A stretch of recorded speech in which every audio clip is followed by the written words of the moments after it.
as a PG podcast, but then Devin just kept on dropping shits and fucks, and I'm just trying to figure out what's in her mouth. I just want to see him interview Francesco Accoli. Oh, he's a good human being, is what he would say about himself, I'm sure. Who's hosting this thing? Take charge, Kevin, would you? Jesus. First time we ever met those guys. That was the major drunken pub argument. I think you guys are the worst. I'm going to have to probably watch some Canucks hockey, unfortunately. Just making friends left, right, and center, and probably some enemies as well. Tell him to shut up. He needs to hear that every once in a while. Off to a good start. All right. We are live. It's okay to talk when it goes live.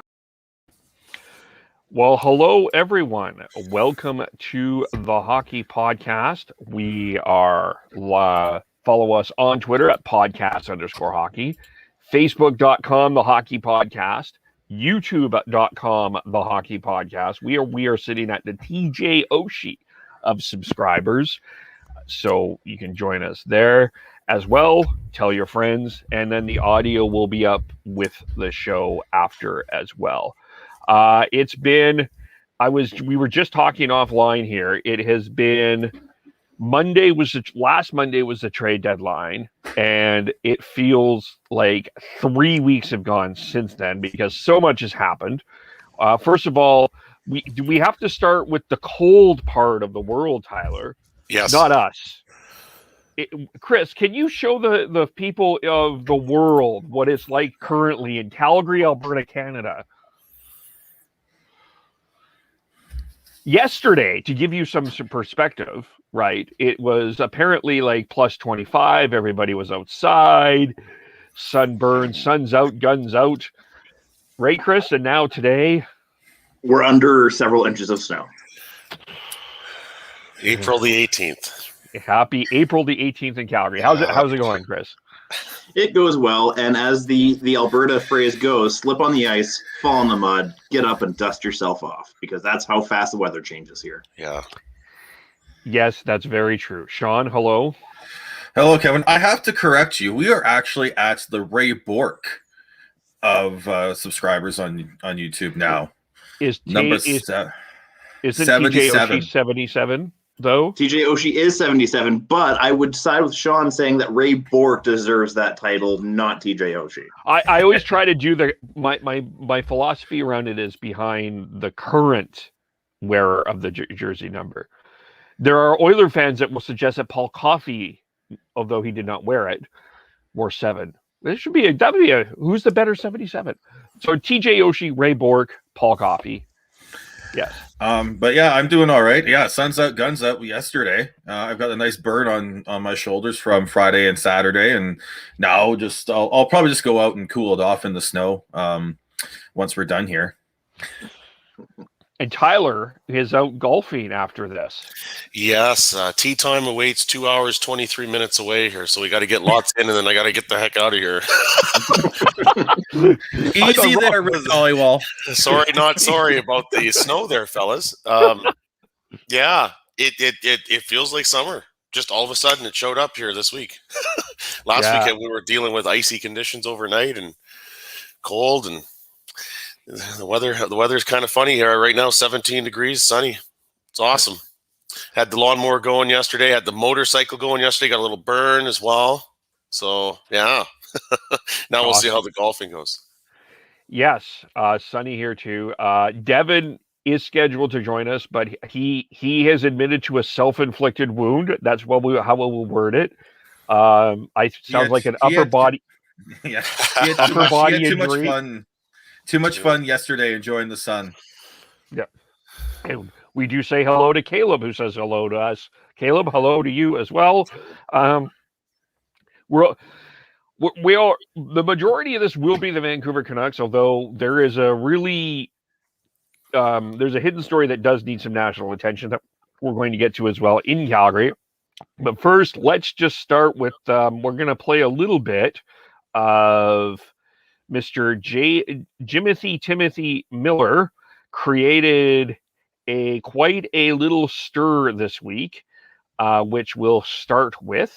Share audio here as now that I'm a professional, as the paper will say, I'm actually can literally be like Ron McLean. This is great. It's pretty much the same. Here we go. Let's hear if we can get some JT Miller going here.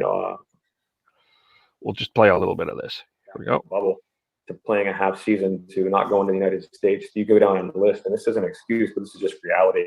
And the shutdown right now is forcing us to play 19 and 30 or 31 days and think about the playoffs when guys are still recovering from this and are expected to be ready to play it. So it's frustrating. And, I just want to make sure everybody's priorities are in the right place because, making the playoffs right now is definitely, in my mind, for me. I mean, I haven't thought about going to the playoffs, and that's not because I don't think we couldn't do it with our team. If we didn't have gone through this, that's a completely different conversation. That was still our goal going into all this. And after that break, I think we felt like we were kind of hitting our stride as a team and could have made it very interesting coming down the stretch. So this doesn't have to do with me not wanting to play there or not believing in our team. This is a very extreme scenario, and it's dangerous to a lot of our players. So I want to make sure that our priorities in the right spot. Those words led to hang on here as I shut that down. Okay. Those words led to a schedule change. So the Canucks were Edmonton, and the back-to-back games Friday, Saturday were postponed. Tonight, the Canucks play for the first time in 3 weeks against the Toronto Maple Leafs. And then there's been a whole bunch of schedule changes, which we'll get into. But maybe we'll start with Tyler.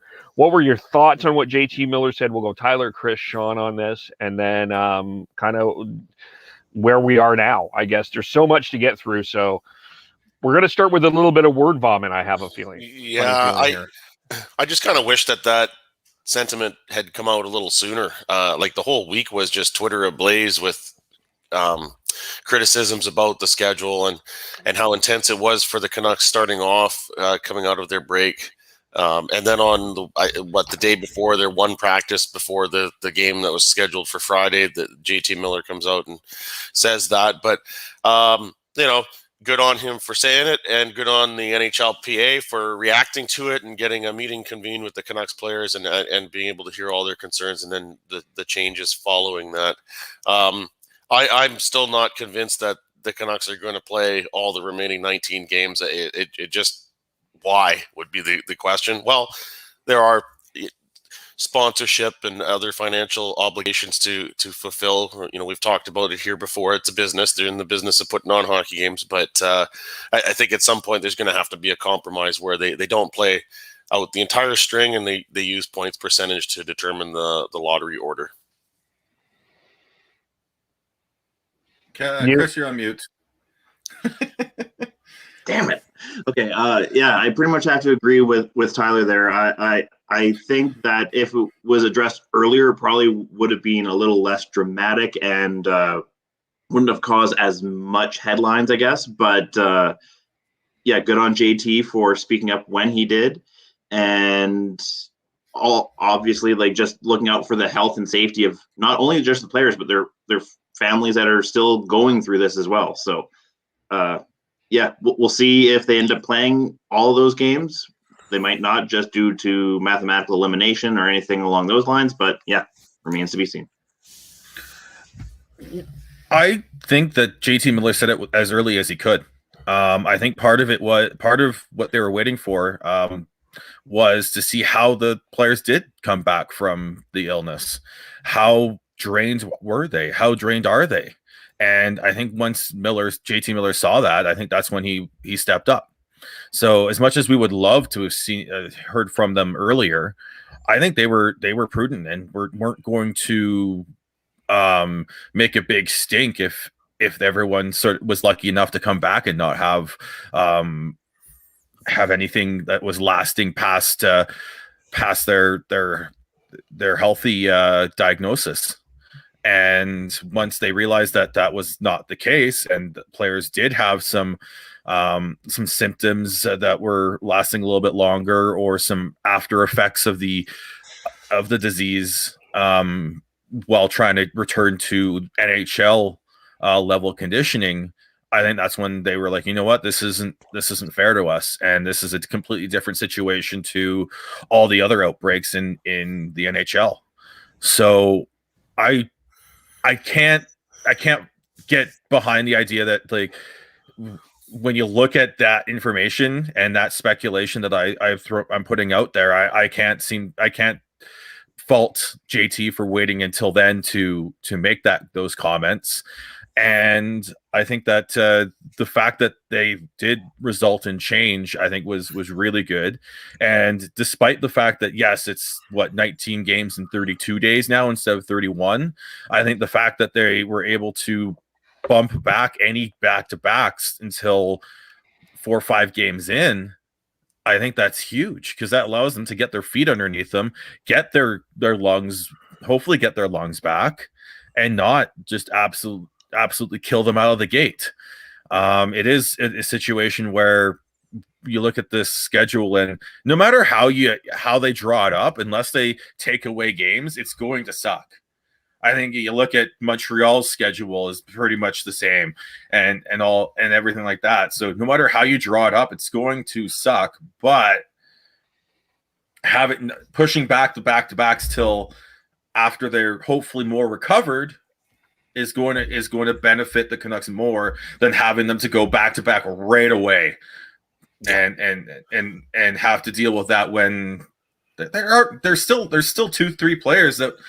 I think there's still 2 players that haven't cleared COVID protocols. Schmidt and Virtanen. And then there's still players who aren't going to be playing tonight because they haven't fully recovered from the disease. And I believe that's Levy, Demko, and who's the third one? Schmidt, I want to say. No, Schmidt's still on protocol, I believe. And then you've got Tyler Mott. Mott. Yeah, it was from Travis Green's presser that he said those names. Yeah. Tyler, were you going to say something? Yeah, I just part of the players' issues were not just how soon they were coming back, but the fact that there wasn't going to be an easing into it either. So to Sean's point, yeah, this is definitely a lot more doable. Although then there is the domino effect of schedule changes. The Leafs were supposed to play Saturday, Monday. Now it's Sunday, Tuesday. So now that's affected their schedule later in the week. But, and I'm sure the other teams, they want to be professional. They don't want to come out and complain. But, the other teams in the North Division have got to be a little bit annoyed with all the changes that they're having to deal with as well. Well, and this is where I'm having trouble getting critical with anybody because, okay, so you switch this schedule, and some people are saying, okay, you cut. Let's say, for example, let's throw some scenarios out. We canceled the Canucks season. It's over. They're done. There's no more games. How does that affect Calgary? How does that affect the playoff? Like, if you're assuming that the 4 are Montreal, Winnipeg, Edmonton, Toronto, we still haven't officially determined who's in first place, second place, or third place. How does that affect everyone? Calgary still I know the Canuck fans don't love Flames, but the Flames are still mathematically in the playoffs. Mathematically, I'm not saying they're going to get in, but they're mathematically in. How are you then the other thing is there's games not on TV, which means staff in the arena and on TV and on radio are not going to be working. This is not just about the millionaire hockey players. If you shorten the season, if you've decided, okay, the season's now 50 games, that mathematically affects the Flames' battle to get into the playoffs. And I'm not trying to make this about the Flames, but you're mathematically affecting a whole bunch of different things when you're with whatever decisions that you make. Now, it's not like I think I'm not saying what JT Miller did was wrong, because he was right, but I think from my perspective, my struggle was it seemed to me that a lot of fans thought that this was easier than it actually was. And I think they looked at it from the Canucks perspective, and that's fair. From Canucks fans, you have every right to do that. But from a big picture, this was not as easy as it looks. And if you're the Montreal Canadiens, are you not a little pissed right now? Yeah. And if you're the Edmonton Oilers, okay, they didn't necessarily complain about it until after the game, but the whole Colby Cave thing, they have a legitimate argument. Yeah. That was the problem that I'm having trouble criticizing anybody with this because they're doing the best they can with what they have. And the other chain in this whole thing is the Olympics. And they have to get this done by a certain time. They're at a deadline. They have to rush this. And there will be no shortening of the playoffs to accomplish that either. So you have to wonder then what happens to the regular season. Because we're talking about 19 games left to play here. What if there's something else that comes up that now delays the season even more, like with another team or whatever, right?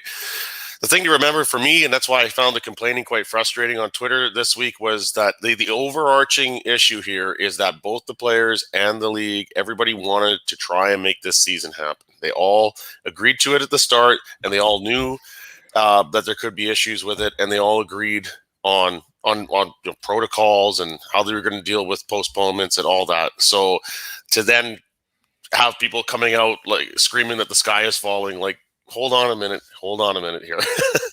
Right.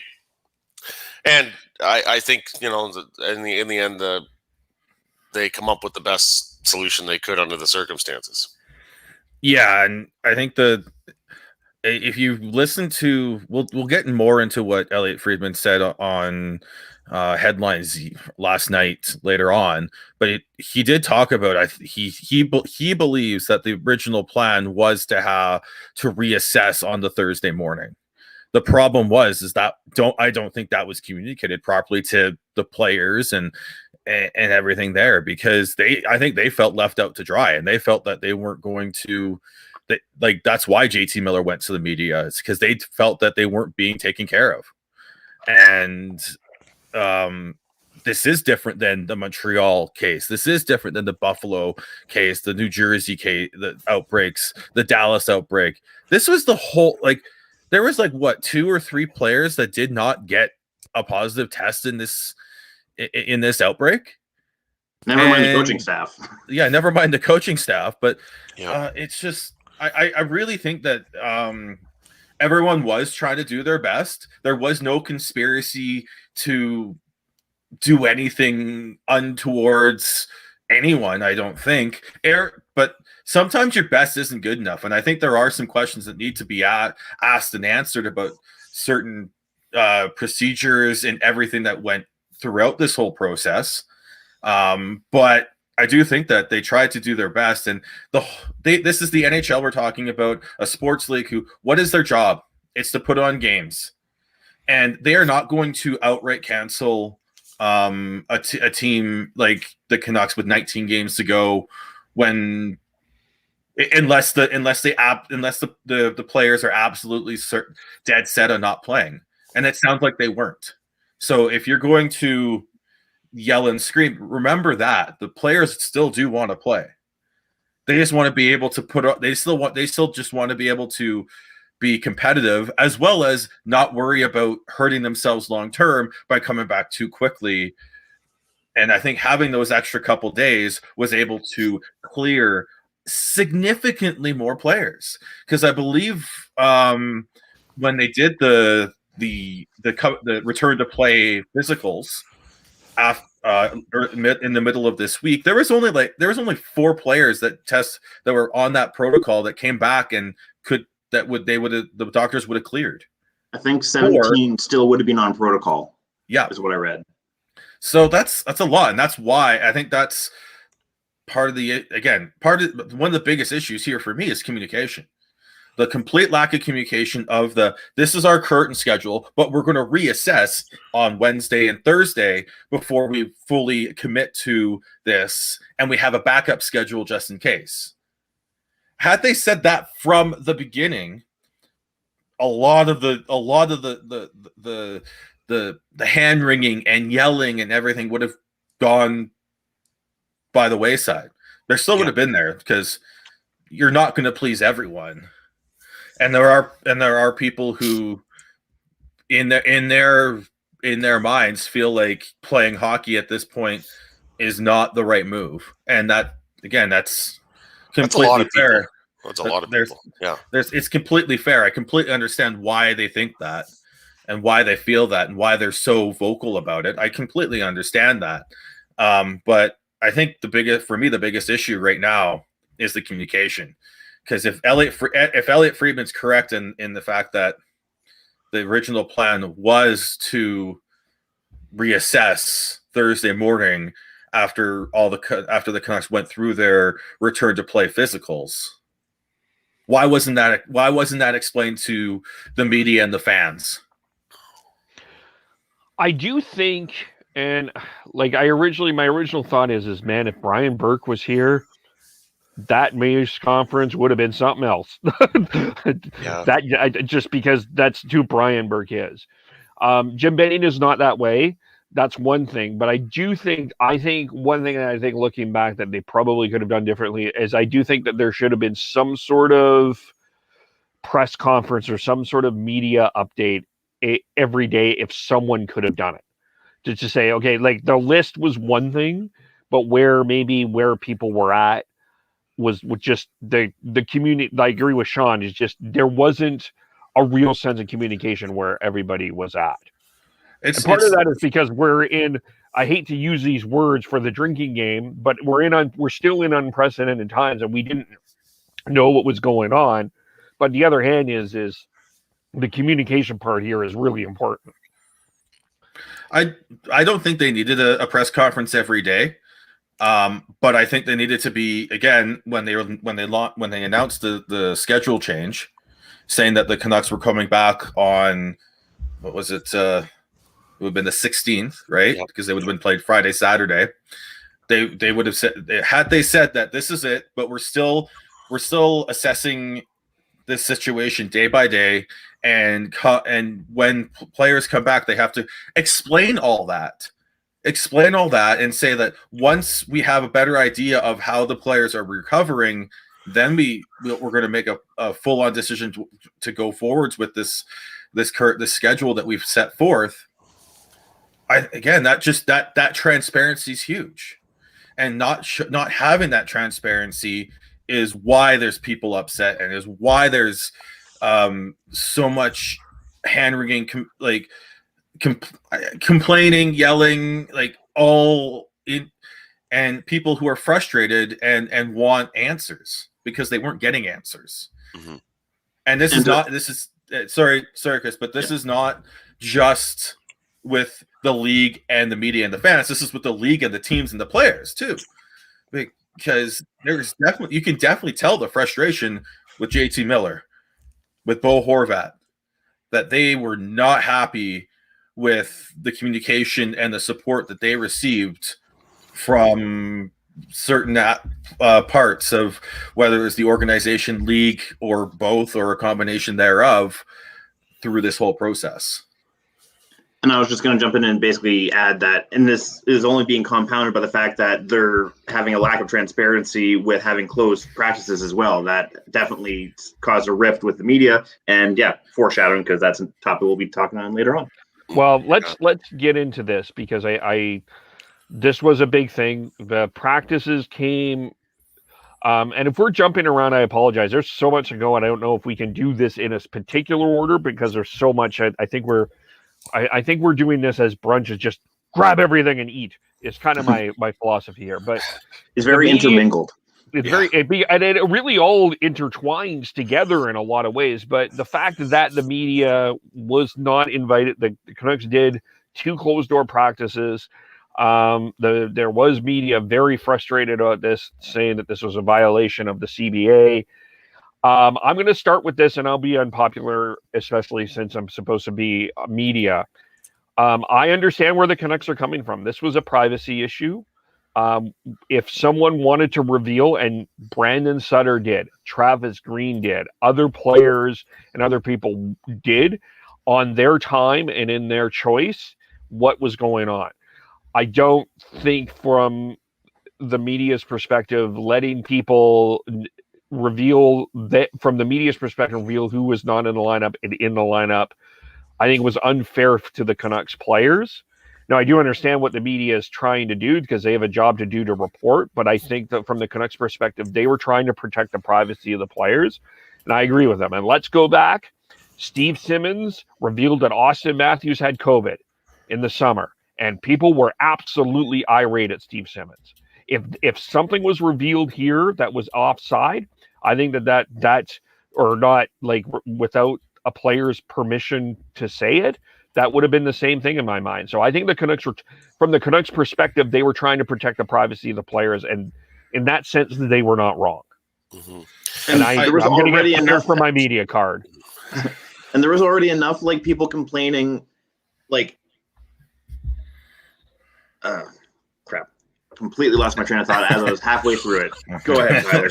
There was enough people complaining. Well, I was going to say, like, is there not something with the COVID protocols where the privacy trumps the access of the media to the practices? Like, there has to be some kind of language in there. But beyond that, I would think that in this case, the league is probably willing to let it slide with the Canucks just to keep a lid on any further negative comments that don't reflect very well on the league from coming out, or from the media finding out some tidbit that would also make the Canucks or the league not look very good. So yes, it is enshrined in the collective bargaining agreement, but and I don't blame the media for advocating the access that's so important to them to doing their job at a basic level. But in this case, I think you need to just use a little bit of patience under the unique circumstances.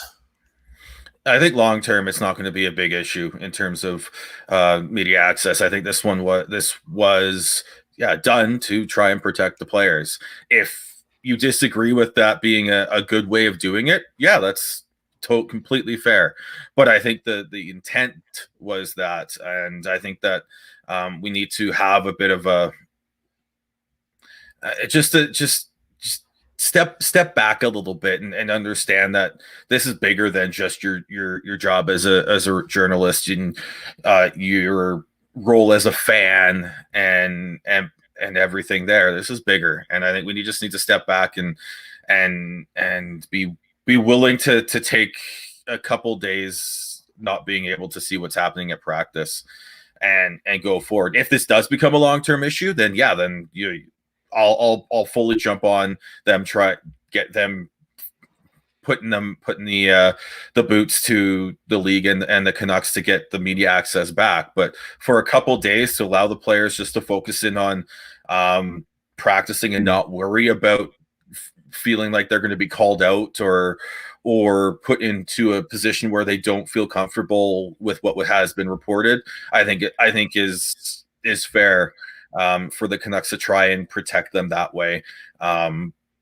Even if I don't know if it actually does that, but I see why they did it, and I'm not going to raise a massive stink over 2 days of not having reporters there to see practice.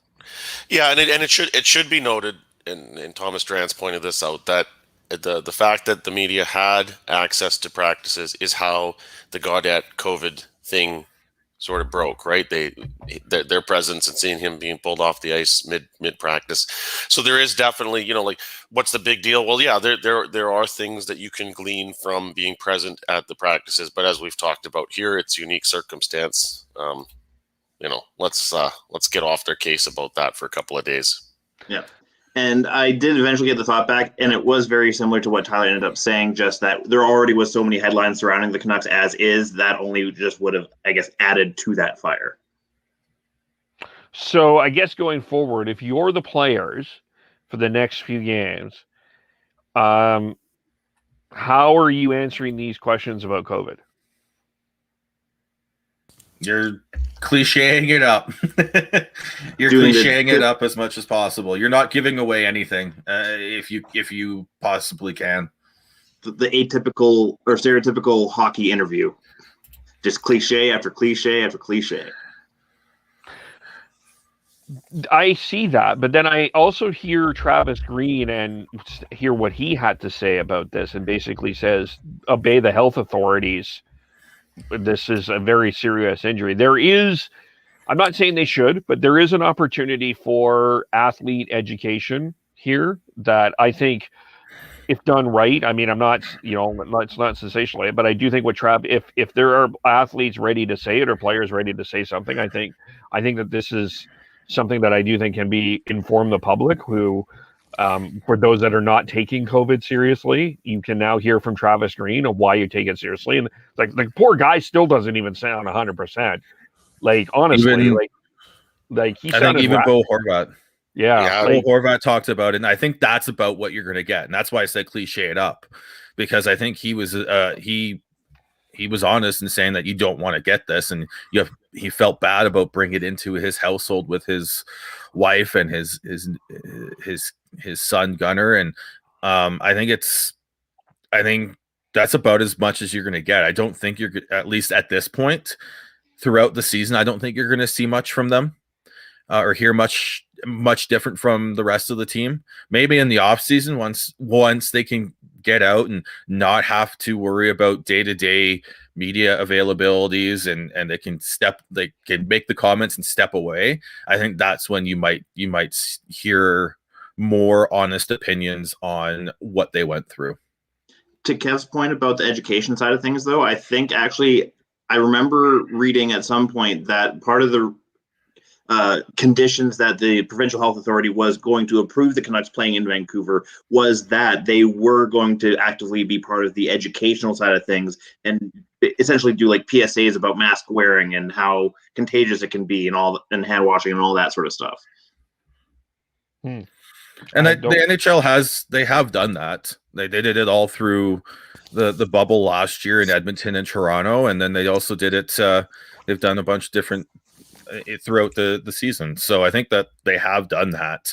But I still think they're going to cliche and protect themselves from too much, putting themselves out there too much. Again, that is pretty much hockey player 101. And then at least for the rest of the season. And then once the season's over, I think that's when you're going to start to, if someone does come out, that's when they will.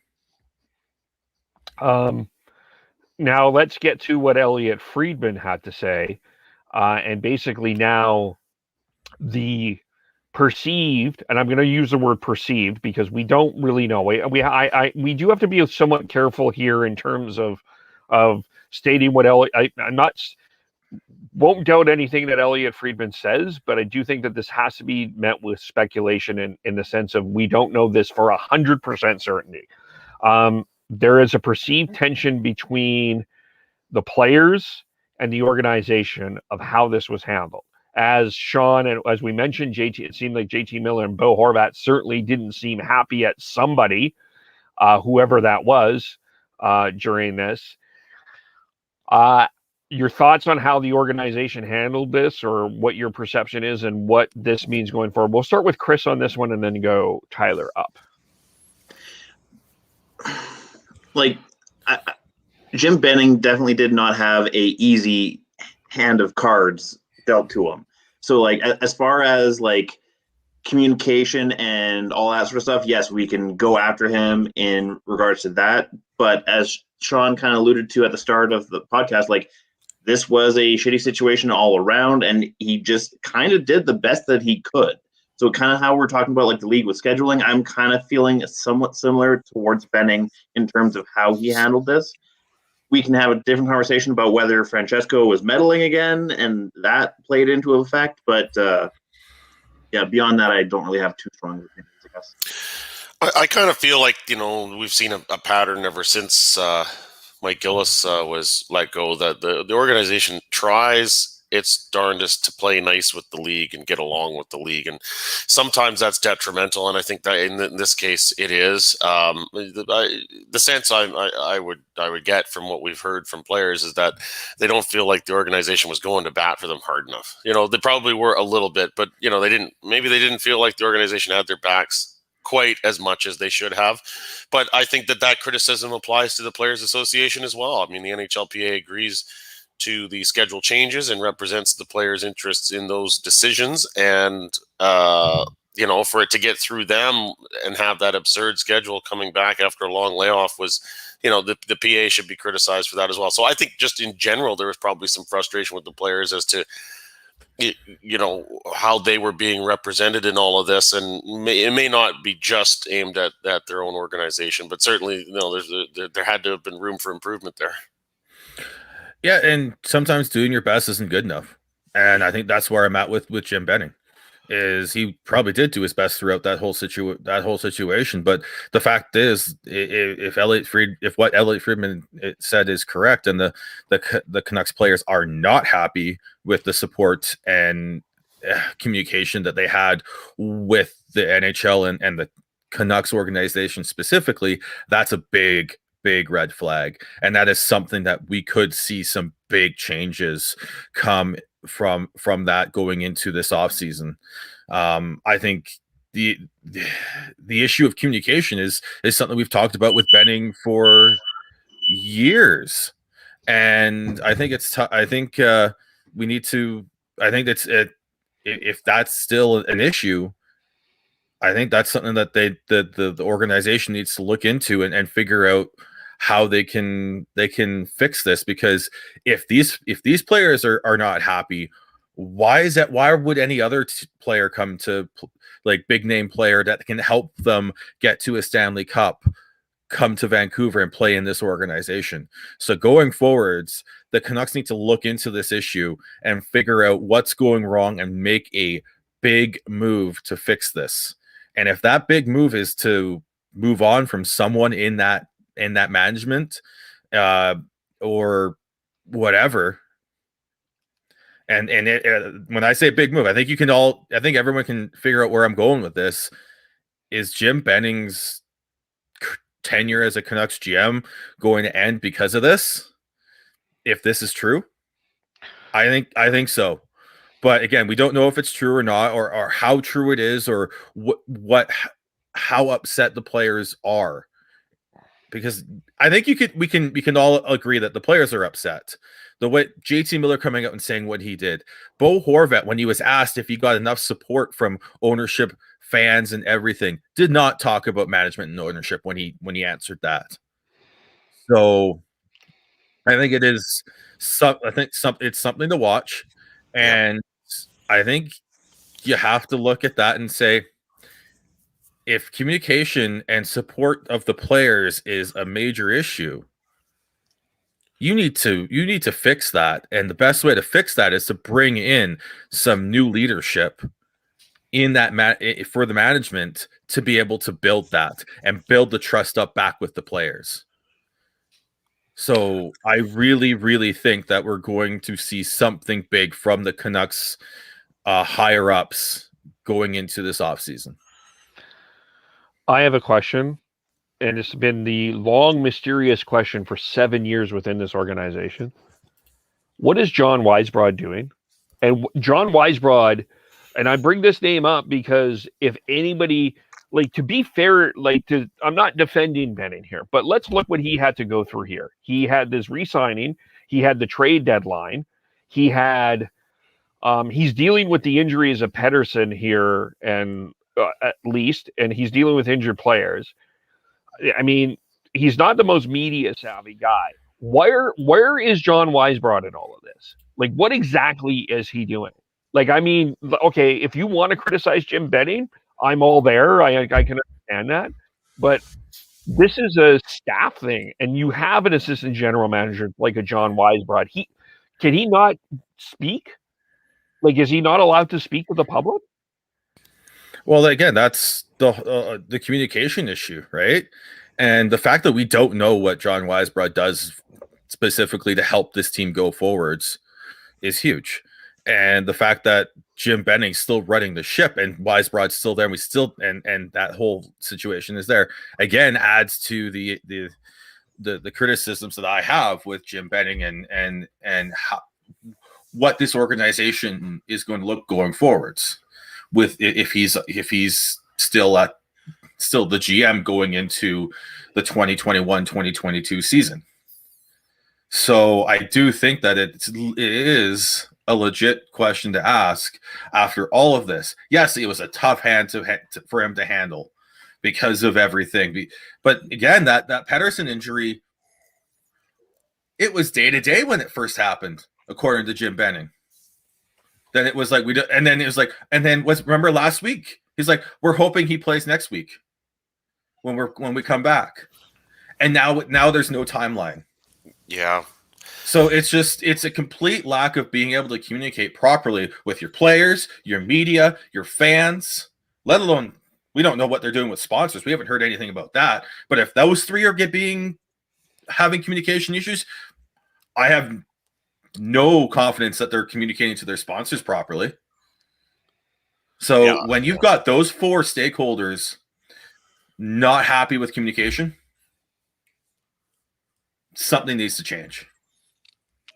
Well, and the Pedersen thing too is really quite unacceptable, because how could they be so far off in their initial prognosis and timeline for him coming back to now after this long layoff saying that he might not come back at all this season? What?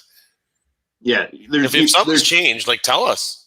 There's two things, either one or two things wrong. Either their diagnosis was way off and that's concerning, or B, they know and they just aren't. They don't have the cojones to communicate it to everyone else. Yeah. I mean, as far as the communication with sponsors, I mean that's the business operation as opposed to the hockey operation. So I suppose that could be going fine. It's kind of a separate entity there, but Sean's covered it at length here. I mean, the communication from the general manager to the public and probably internally has never been that good.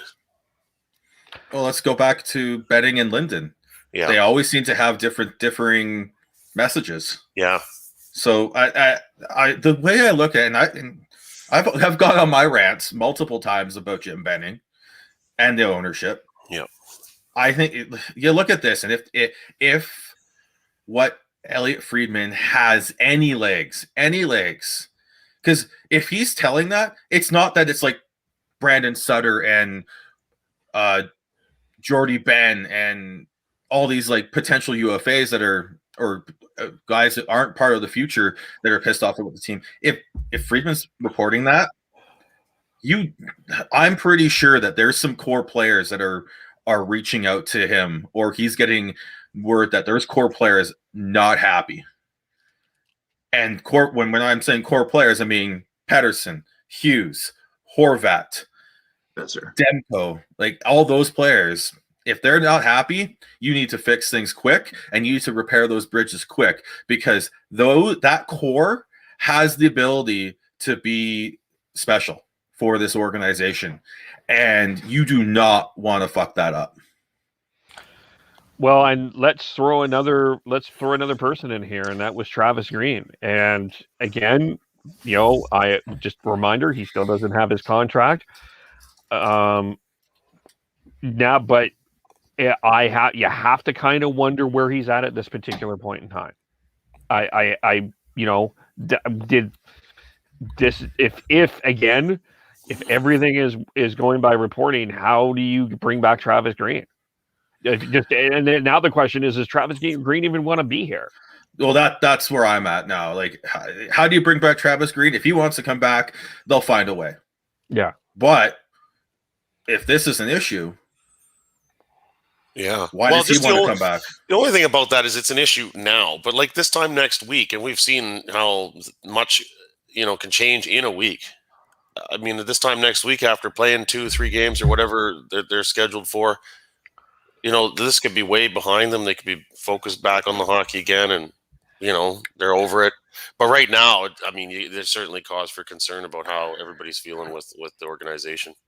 I think if it was anything else, if it was like something on ice or something but this is like life. This is life, and affected their families. Yeah. Like, I think that's where this is stemming, and there's the effect that this has had on their family. Brandon Sutter's has kids that got it. His wife got it. Like, and I believe some of the scuttlebutt is that Hughes got it pretty badly, and they're not happy with how this was handled. And I think that and it's building up, right? It's issue after issue after issue after issue. And you talked about, why is Travis Green still without a contract? Why is Ian Clark still without a contract?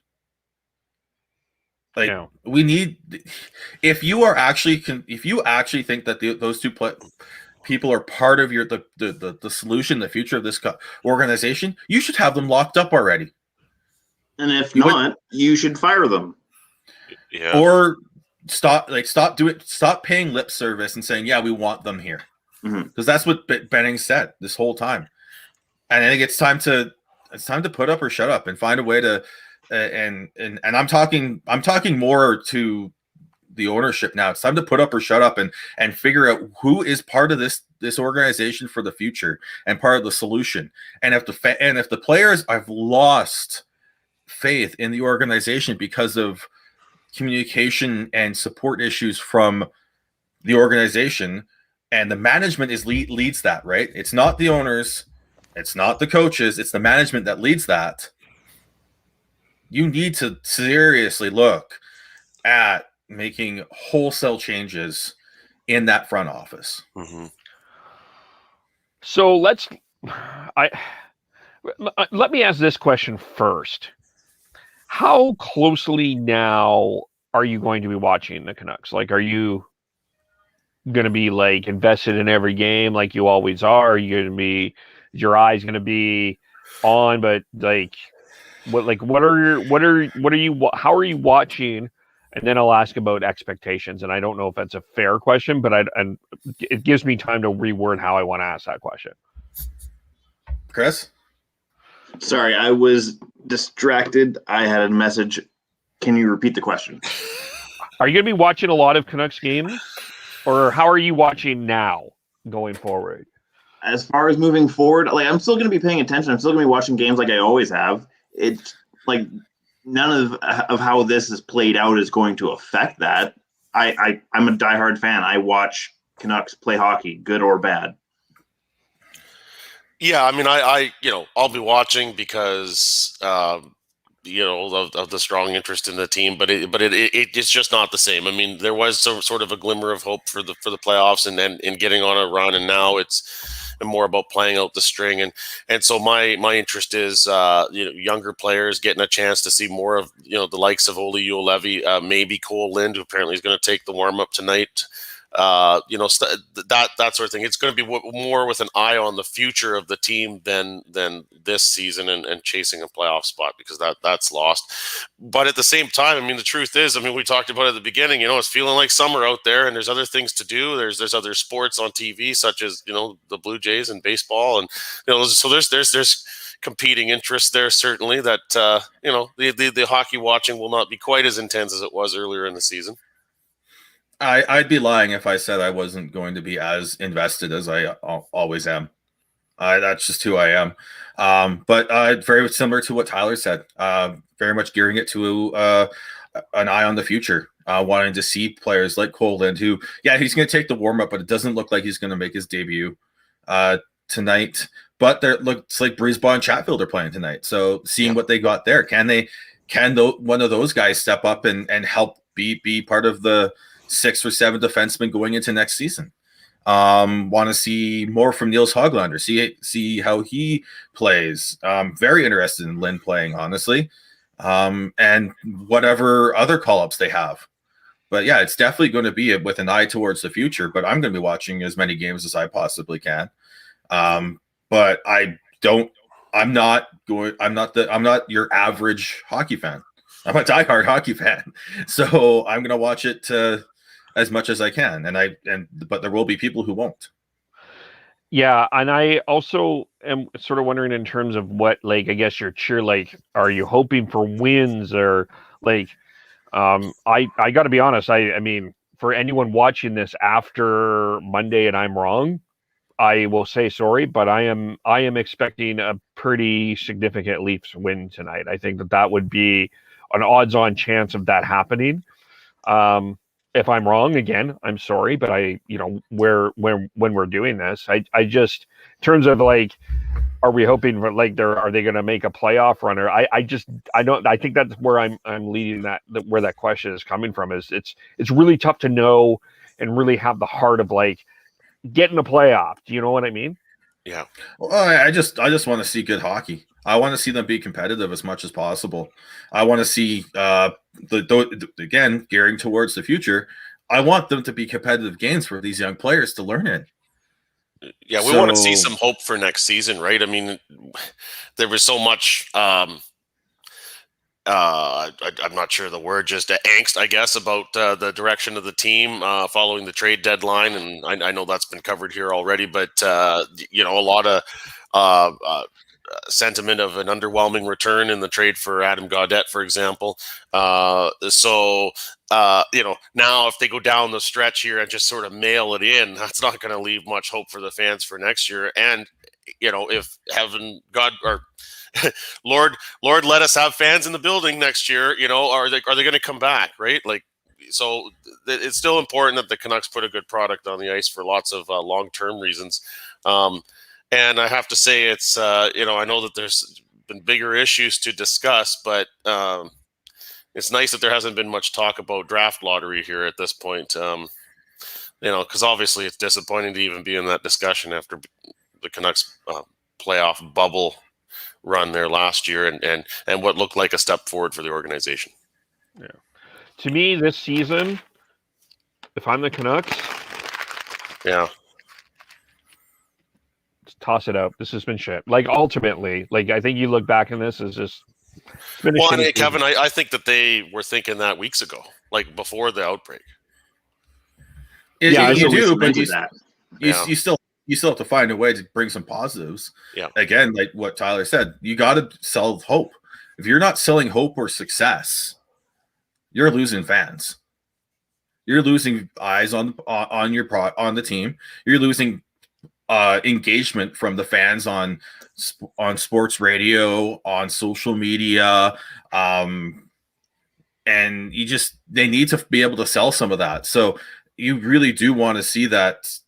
You do want to see them find a way to be as competitive as possible, and that's all. Really, that's my hope and expectation is that I want to see them be competitive. It may not happen in the first few games, but later on, I want to hopefully see this team become competitive again in the games and put on some entertainment, because we watch hockey because it's entertaining. Yeah.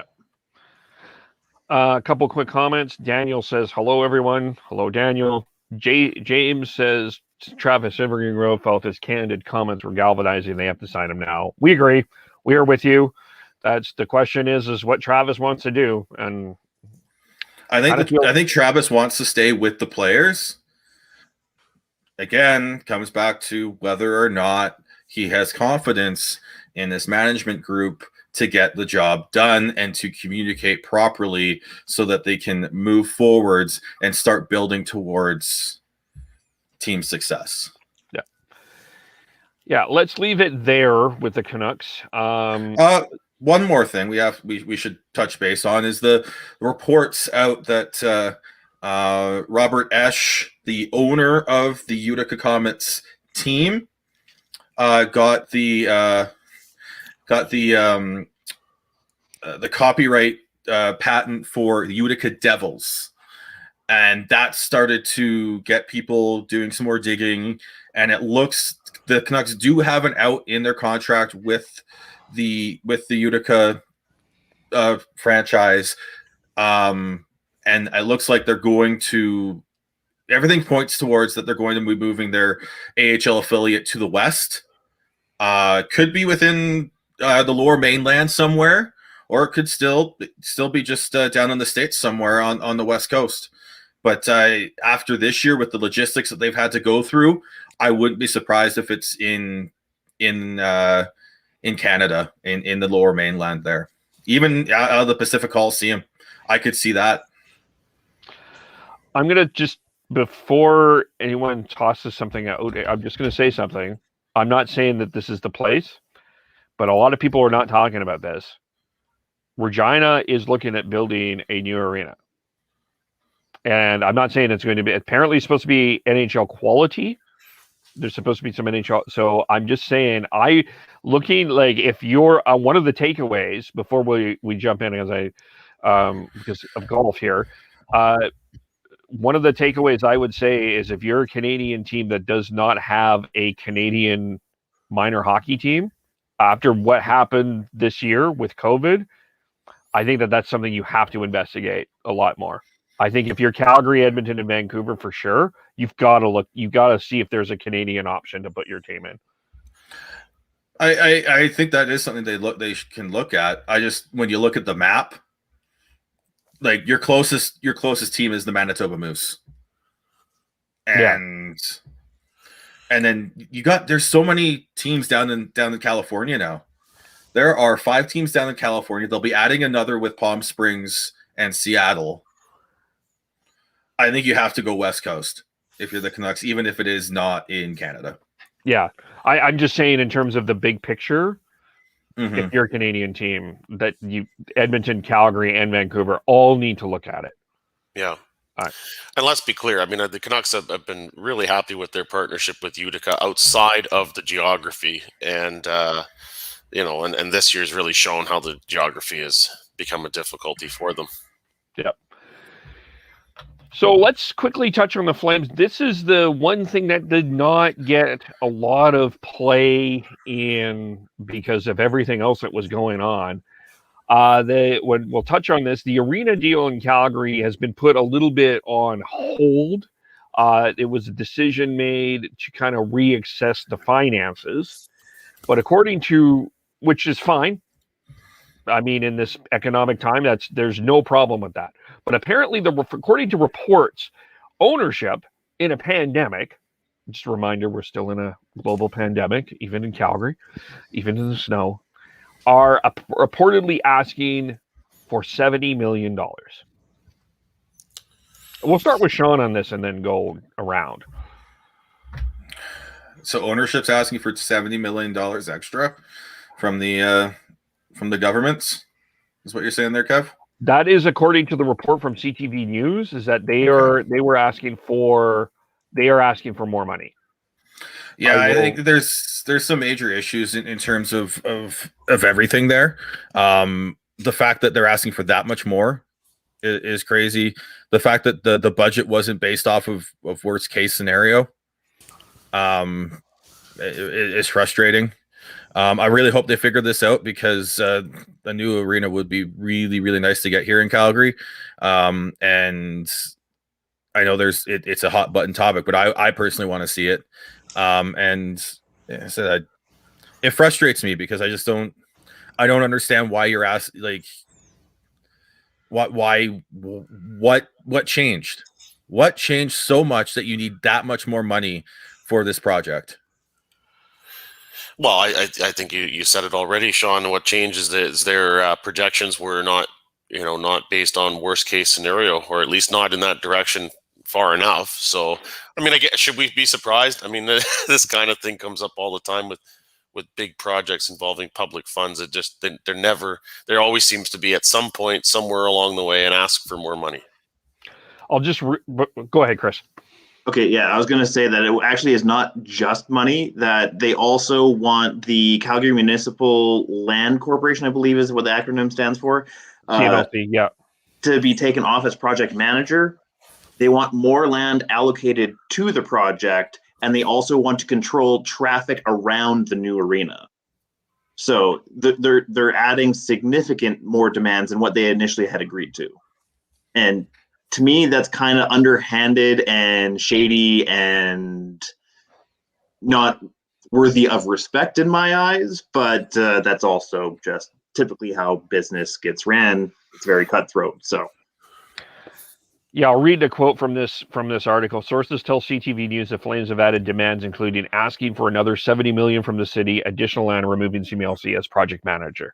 And according to a closed-door meeting on Tuesday, I do hope that, I mean, I imagine that's still going to get a lot of conversation. I don't know what the conversation is going on around in Calgary, but I do think that this will get some play this week as well. Mm-hmm. And if this is true, it's a bad PR move from the owner's perspective. I mean, you look where the Flames are at. They're probably not going to make the playoffs, as try as they might. This is not the time to be pulling stuff like that. It's never a time to be pulling stuff like that, but when you're losing, it looks even worse. Yeah. And I think I remember when it first came out, it's like the I think it was the city that paused the project, and everyone jumped on the city. Even I did, for it's just in my thoughts, but if the owner is asking for those demands, then I think it's unfortunate, and yeah, they need to find a way to cover those costs themselves, because they're already getting a lot of taxpayer money for this.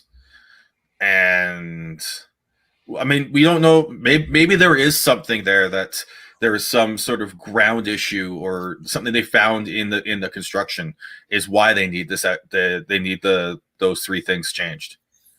But until they can actually come out and say that, we don't know. And nothing but speculation. Nothing but speculation, and it's so easy to go into they're just greedy and they want the taxpayers to pay for it. Yeah, I mean, and the other thing with that, and not to get super political, but when you got a mayor race in Calgary, this becomes a bit more of a contentious issue for sure. And I'll also add the additional context of the last mayor election that we had in Calgary also was very much around this arena issue. So the fact that we're going to have another one of those coming up this fall, yeah. It's going to be interesting. Do we want to? Have we watched a lot of Flames this week? I haven't. No, okay, maybe we'll wait. Devin says he may jump on here, so he may be recovering from his upper body injury. We'll move on here. What we do know that is not speculation. I feel like for the first hour we've been talking a lot of speculation. I would like to see let's talk about something that is an actual fact. Let's pull this up here and show you a nice handshake moment from last night. Patrick Marleau shaking hands with the Minnesota Wild, tied Gordie Howe for games played in the National Hockey League. You can see here soon, Tyler will be shaking Sean's there, shaking Chris, me. We're all just shaking hands with Patrick Marleau. I'll ask this. Is he a Hall of Famer? Without a doubt. Yeah. I think with him being part of some Olympic teams there, that certainly helps his argument to be included. Then you don't play that long in the league without having that at least being a possibility. We're not saying it's guaranteed he's going to be a Hall of Famer, but you should definitely give him a chance. Like, yeah, if you're going to touch that record, you clearly have a legacy in this league. I mean, yeah, we've always had this conversation in my hall. Is he a Hall of Famer? I think he is, just because of the games played. I think people scoff at games played way too much, in my opinion. It takes a lot of hard work and skill to play that many games in the NHL. There's a lot of luck involved too, but there's a lot of hard work and skill that comes into it. And it's not like he's playing that and he's not. He wasn't a top player. He was a top player. He's gonna end his career with over 1,200 points. How many players in the NHL history have gotten that many points? Yeah, not many. Yeah, I agree. Yeah, he is currently 50th on the all-time points list. He's 4 points back of Dino Ciccarelli. So, in my opinion, yeah, he is a Hall of Famer. He is too. I guess the reason I ask is when you think of one of the greatest players of all time, his name will not come up. But the fact that he's been so durable and solid, I think, for an organization, and he spent a long time with the San Jose Sharks. I know. I'll give a little bit of shot to Toronto media. When he gets in the Hall of Fame, it's going to be a lot of Leaf highlights, but he was mostly with the San Jose Sharks, so we need to make sure that history is there. And I think that's significant. And that's important, Kevin, because the Sharks have, for most of that time, consistently been in the playoffs, consistently been a team that's in a discussion for contending for the cup. Yeah, only one Stanley Cup final appearance, but still, the consistency of the Sharks does line up with his presence on the team, and I think that's important. That can't be overlooked. Yeah. And he reportedly was there. There were teams asking about him, but he said he would not go unless it was an absolute Stanley Cup contender. That he was, so he's still got some value out there for sure. Mm-hmm. When you talk about best players of all time, I think in a 31, soon to be 32 league, it's tough to sometimes not overlook some of the players who weren't necessarily like the franchise. Like Marleau's a franchise level player, but the generational players, the Crosbys, the Ovechkins, the McDavids, like it's so easy to lose the guys on that next tier. And like I said, when you play that many games, you put up, he's going to end up with over 1,200 points in his career. Like, to me, it's a no-brainer. And it's like he was one of the best players on his team. We're not talking about the 4th or 5th best Oiler from the 80s. Mm-hmm. Yeah.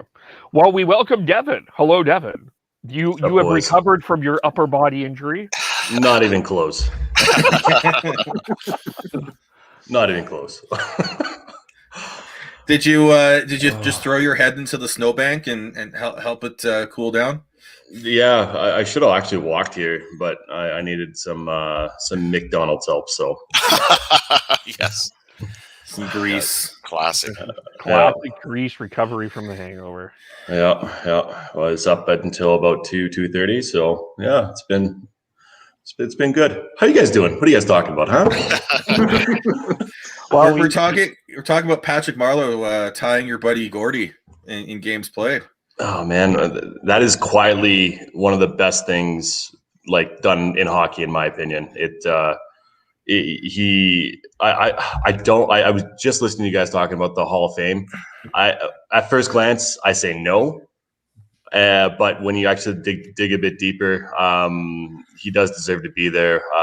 Olympic golds, and obviously. His points are up there. I believe it's over 1,200. So overall, yeah, I think he does. But at first glance, I might just be bitter because no one should be able to touch that. And he's going to break it. He's going to break it. It's going to. Well, remember, Dev, it's only NHL games. For professional hockey, no one's touching that with Gordie. Yeah, he's a goddamn legend. Yes. Yeah. We didn't. I just will quickly touch on the Flames since you've gone in here. Not looking super great for the playoffs. They got a must-win Wednesday. They got a tough loss Friday. I guess to me, the thing that I've been thinking about though is playoffs or not, are we seeing a better Flames team? Yeah. They're winning games.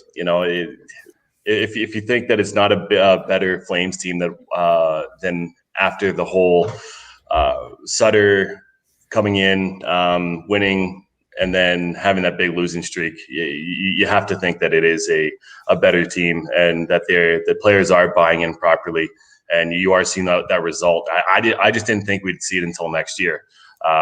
So the fact that the turnaround has been this quick within the Flames locker room and the coaching staff, I got to have some sort of optimism towards it, but sample size is still too small for me as a Flames fan to be happy with or be expecting this to happen all the time. The lines of today, according to Pat Steinberg, I will leave we'll throw a share on here. It is causing angst in Flames Twitter world. Shocking, not surprisingly. Lindholm, Gaudreau, and Kachuk. What? Monahan, yeah. Crazy. Monahan, Mangiapane, and Richie. Backlund, 1,000 games this week. Milan Lucic, former Vancouver Giant. I think that's a congratulations as well. And Nordstrom. Ryan, Levo, and Dylan Dubé. And then Tanev and Giordano remain together as well. Yeah, I mean, top line is going to stay a top line. I just think that Sutter is just sending messages. That's all he's doing to his younger players who aren't coming and playing every single night, or he's seeing that there are some inconsistencies within their game. So Mangiapane, I feel like he has been one of the most consistent Flames throughout the entire year. There's a lot of people saying that he has a hard time staying on his feet, but that's just the way he's a smaller guy, and the way that he plays the game, you're expecting him to have those, slip ups, if you will. But as far as like Dubé going down, it doesn't surprise me. I'm not concerned about it. Richie is a bang crash guy. He's very much a Sutter-esque player, so it really doesn't surprise me. And for all we know, that could just be at the beginning of the game. Who knows what the second, third period are going to look like? Yeah. Anything else with the Flames we need to talk about? Well, I think we need to. Yeah, sorry, Jeff. I just want to say we do need to congratulate Milan Lucic on his 1,000 games. Before you hopped on, when we were talking about Marleau, I said games played, I think, is something that people overlook and almost scoff at sometimes. And as much as I bitterly hated Milan Lucic as a Boston Bruin, he's carved out a really amazing career for himself, and has been a useful player for most seasons that he's played. And he deserves the congratulations for making it to 1,000 games. Yeah, that's exactly what I was going to say. Yep. Sorry for stealing your thunder there, Dev. It's okay. You probably said it better than I could have right now. So. I forgot about the Avs and the Kings have been postponed for 3 games as well. I suspect there's going to be some more scheduling changes going on in the South. So we'll see about that. I think we delved into that with Vancouver. I'm sure it's just what we're it's part of the cards that we're being dealt with. I don't know with much that we can do with that there. Cole Caulfield could be making his debut this week with the Montreal Canadiens. And I think Cap fans are getting really excited about this kid. Drafted in the draft that Tyler and I went to in Rogers. Remember when we could go to things? Oh, I know. Yeah. Well, we kept waiting for his name to be called too. It took a while before the Habs selected him. Yeah, and he's going to make his debut. He'll make his debut this week. They're scheduled to. Yeah, Habs fans have every right to be excited about this kid. All he does is score, no matter where he goes. It'd be interesting to see how quickly he can make that adjustment to the NHL. If he does, they could have another Alex DeBrincat type player for them, and adding some more depth to that stacked winger depth that Montreal has. And without Gallagher in the lineup, they're going to need everyone to step up. So I'm really excited to see what he can do when he gets his shot. Yeah, I'm just curious on how they're going to deploy him and what line he's going to be on. Obviously, they're probably going to try and shelter him a little bit, but do you expect him with Nick Suzuki? Do you expect him with Kotkaniemi, Philip Deneau, Eric Stahl? With having that center depth, that's just my question: is where he's going to fit in. Underrated guy in Montreal is Jake Evans. Not a guy a lot of people talk about, but that could be a good combination as well. Mm-hmm. There was a tweet about this. What NHL player would you want to see their career not be cut short by injury? I'm going to start because I'm the oldest here, and I saw him. It's Bobby Orr. To me, like, yeah, I think a lot of people would have that answer too, Kevin. It's just that guy. If he played now, ooh. Yeah, I'm going to go with Mario Lemieux. I know he left and came back, and then left and came back. But imagine, and I don't know if injury is necessarily the right category there. But imagine if Mario Lemieux was not affected by, was it Hodgkin's disease or something? Yeah, non-Hodgkin. That's right. if that didn't impact his career, what kind of totals he would put up, and would he have won more Stanley Cups? And you dare to dream what that would have been like. Because I mean, when he was in his prime, man, he was unstoppable. I'm going to kind of leapfrog off of that and say that I'm actually going to have two different answers. I'm going to have a Canucks answer and a rest of the league answer. My rest of the league answer, since Mario's off the board, I'm going to go with Eric Lindros. But if I have to choose one for the Canucks specifically, and it's probably more so biased from the generation that I grew up with, Sammy Salo. Interesting answer. Yeah. Yeah. I agree with Kevin and Bobby Orr. He changed the way the game was played in his shortened career. Giving him a full career would have been amazing to see. And I think the argument on who was the best player to play the game would be a lot more heated if Bobby was able to play his full career without blowing his knees out. The other one for me, going Canucks, would be Pavel Bure. Yeah. Again, speaking of blowing your knees out, fortunately, he even before he left Vancouver, his knees were bothering him, and you'd be able to do a full 18-year career from Pavel Bure. I think the talk about who's the best goal scorer of all time would be a lot more interesting than it currently is, and it's interesting right now with what Ovi's doing. Because he made the Hall of Fame with the career he had. Never mind if he played 18 full seasons relatively, or if we're talking in absolutes, injury-free. Yeah. Yeah, I mean, Lindros was my pick, but one off the board would be Nathan Horton. I feel like he had a lot more to give. He wasn't as high of talent, but he was just I think he was a tier under all those top talents, and he never really got. He got the contract and everything, but yeah, his career was cut short for head injury. So it's too bad. Yeah, another Bruin. If we're just throwing names out, Mark Savard. Yeah, he was. Yeah. I mean, if we're going Bruins, Cam Neely. Yeah. Yeah. Seabass. And if we're going power forwards, Eric Lindros, Peter Forsberg. Mm-hmm. Yeah, Forsberg. That one. I mean, he played a long time. He played a while, but if he could have played longer, that would have been interesting. But he still had the amount of games he could play cut short, right? Yeah.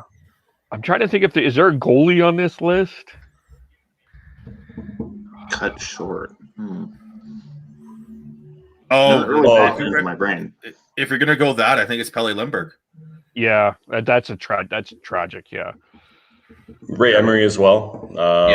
He had his injury before his passing, so that was unfortunate as well. Yeah. Trying to think if there's any flame on that list. I would have liked to have seen I don't know. I still think we could have got more from Valerie Bure. Would have been more intrigued by it. I mean, he wasn't Pavel, but he did have his talent. But anyway. Yeah, I think let's see here. His playing career. Just going through his Wikipedia right now and seeing he retired at the age of 31 because of surgeries and injuries. So I think that's a good one. Yeah. But